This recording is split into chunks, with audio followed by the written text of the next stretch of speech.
सब। I hope कि आप लोग अच्छा कर रहे होंगे, पढ़ाई कर रहे होंगे, यूट्यूब वीडियोस देख रहे होंगे। अगर भी नहीं कर रहे हैं तो मेरे चैनल को सब्सक्राइब कीजिए, वीडियोस देखिए और पढ़ाई शुरू कीजिए। हमने पिछले सेशन में आपको बताया था कि ईथर का कैसे नोमेनक्लेचर होता है और क्लासिफिकेशन होता है।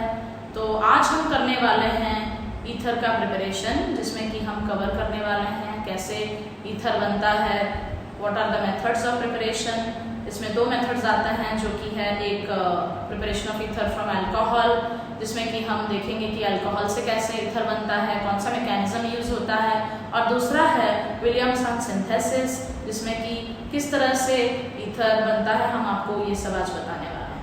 ओके, सो फिर शुरू करते हैं। मेरा नाम है निशी साहू और आप देख रहे हैं मेरा प्यारा सा यूट्यूब चैनल NAC, जो कि है निशीज एडवांस कोचिंग।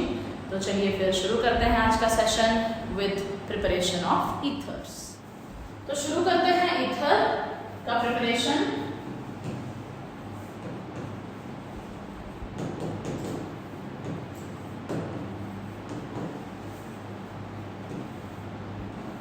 सो पहला मेथड जो है वो है dehydration of alcohols. So number 1, dehydration of alcohols. ठीक है, नोट कर लीजिए, डिहाइड्रेशन ऑफ अल्कोहल। तो सबसे पहले मैं आपको बता दूं, ईथर जो है वो क्या है, R bond O bond R dash. फिर से दोबारा मैंने पिछले सेशन में आपको बताया था कि ईथर जो है R bond O bond R dash है, जिसका IUPAC नेम क्या है, एल्कोक्सी एल्केन। ओके, सो एल्कोक्सी पार्ट जो है वो छोटे कम नंबर के अगर कार्बन्स हैं तो वो एल्कोक्सी पार्ट में जाता है, और अगर ज्यादा कार्बन्स हैं तो वो एल्केन पार्ट में जाता है। ओके, तो ये दोनों R और R डैश दोनों सेम भी हो सकते हैं या फिर अलग भी हो सकते हैं। ओके, सो अकॉर्डिंगली इसका नाम है alkoxy alkane. So let us start. Alcohol इसमें लिया जाता है। मैं पहले आपको ये बता दूं कि जब डिहाइड्रेशन ऑफ अल्कोहल होता है तब हम डिहाइड्रेशन में वाटर निकालते हैं। तो जब वाटर निकलता है तो अल्कोहल से क्या होता है ना, एक पर्टिकुलर टेम्परेचर हमको देना पड़ता है। अगर वो टेम्परेचर नहीं होता है तो प्रोडक्ट भी चेंज हो जाता है। ठीक है, so let us check. CH3 bond CH2 bond OH। यहाँ हम दो इथानॉल मॉलिक्यूल्स लेने वाले हैं। ओके, तो आप देख सकते हैं कि मैंने 2 बार लिखा है इथानॉल। ये तो आपको पता ही होगा, ये इथानॉल है, इथानॉल। ओके, सो या फिर आप इस तरह से लिख सकते हैं या फिर आप इसको 2 मॉलिक्यूल्स लिख सकते हैं। ओके, सो मैंने पहले लिया है अलग अलग 2 मॉलिक्यूल आपको दिखाने के लिए, CH3 bond CH2 bond OH। So now check, इसमें हम लेंगे concentrated H2SO4. okay, and here the temperature will be 140 degree Celsius, और आप उसको बोल सकते हैं 413 Kelvin. So let us see how water is removed. So now check removal of water. What you can see here, you can see this part, you can see this part left over. So ये दोनों एक दूसरे से attach हो जाएगा and we will write CH3 bond CH2 bond O bond CH2 bond CH3। ये बन गया आपका ईथर। इसका नाम है, देखिए आप देख सकते हैं कि ऑक्सीजन के दोनों तरफ इक्वल नंबर ऑफ कार्बन्स हैं। ओके, सो इस तरफ भी, this side, left hand side also 2 carbon, right hand side also 2 carbon. So here also ethyl, there also ethyl. So what do you have the name, ethoxy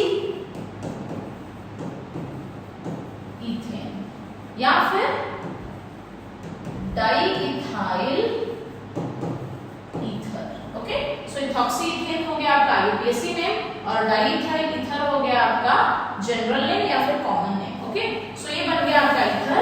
सो यहाँ जो है मैं आपको बता दूं, please note down all of you, लिख लीजिए, note कर लीजिए। सो कॉन्सेंट्रेटेड H2SO4 यहाँ पे कैटलिस्ट की तरह एक्ट करता है, और यहाँ क्या होता है ना, वाटर का रिमूवल हो जाता है, यानी कि रिमूवल ऑफ वाटर। यहाँ लिख देते हैं रिमूवल ऑफ वाटर। ओके,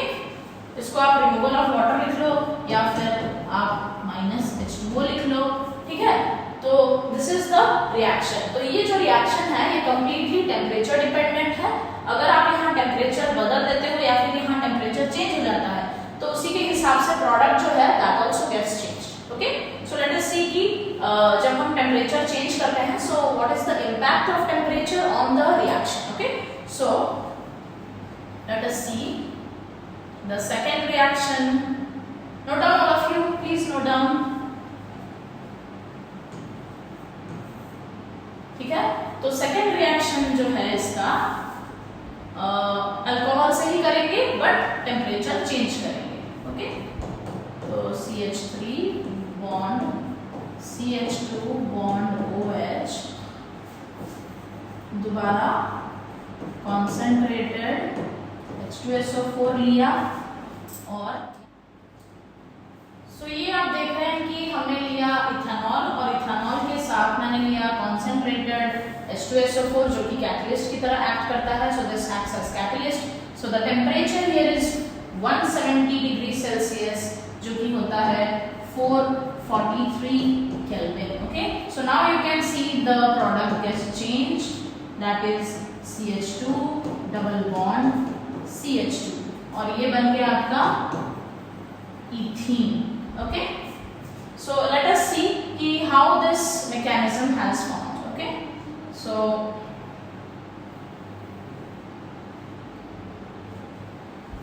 अगर मैं इथेनॉल को लिखती हूँ in its open structure, ठीक है, so this is आप यहाँ H रखो और यहाँ OH रखो just to show you कि how this dehydration occurs। ठीक है, so same reaction को मैं लिख रही हूँ दोबारा, same reaction in a different way। so this is concentrated H2SO4 and आपका टेम्परेचर, आपको क्या करना है, डिहाइड्रेशन करना है और आपका टेम्परेचर कितना है 170 डिग्री सेल्सियस या फिर 443 kelvin. so now you see we will remove water molecule।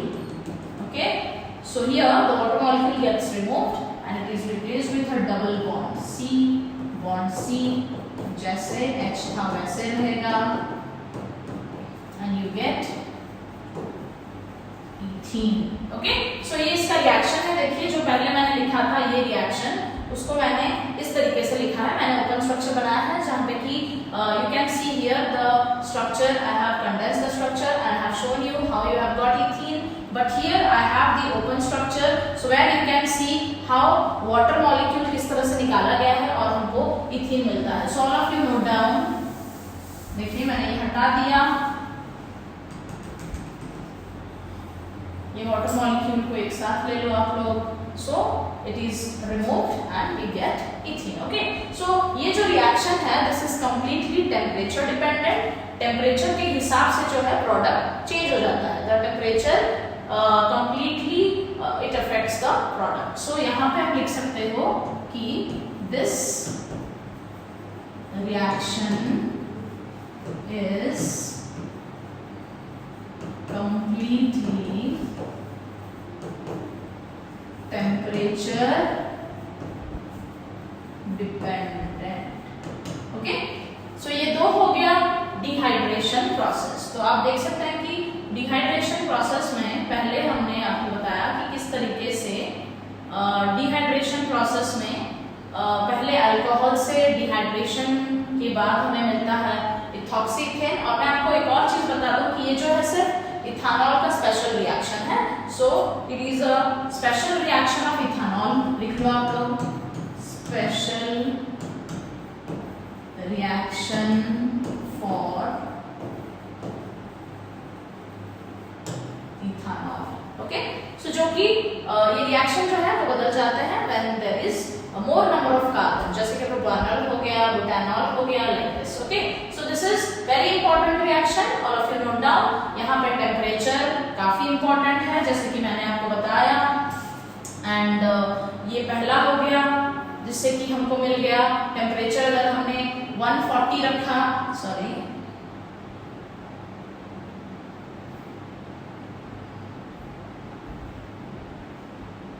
अगर हमने टेम्परेचर को रखा 140 और हमने वाटर ईथर। और जब हमने टेम्परेचर को थोड़ा बढ़ा दिया, यानी कि we had made it 443 Kelvin, then we got alkene. Okay, so that's all for today's session. In next session we are going to start the mechanism of dehydration of alcohol. Okay, so everyone subscribe the channel and hit the like button and please comment कि आपको क्या doubts हैं या any other questions which are related to the preparation of alcohol by dehydration method. Okay, thank you all of you.